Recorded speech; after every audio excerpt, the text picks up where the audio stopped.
Ми будемо підспівувати. Так, Я звичайно. дійсно Так, думаю, я що ми думаю, так. повинні. Хочу вдягнути моє взуття для бугі. Так, так. Я хочу взути Моє взуття для бугі. Так.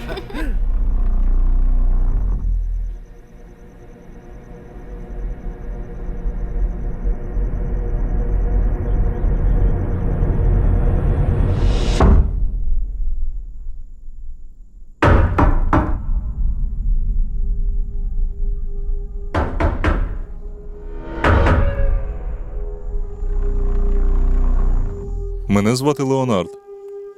Приємно познайомитися. Чому ти тут? Мабуть, щоб подружитися із твоїми батьками.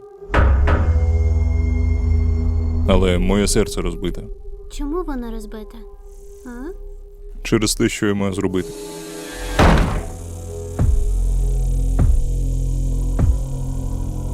Там жінка щось несе, схоже на кирку з ланцюгом і головкою молоту.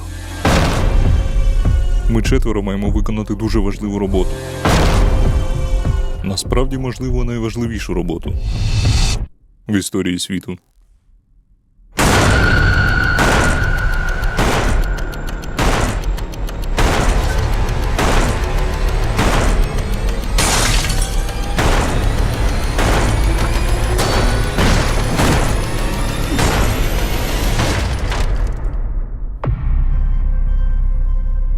Ми були покликані і об'єднані спільним видінням, яке стало наказом, котрий не можна ігнорувати.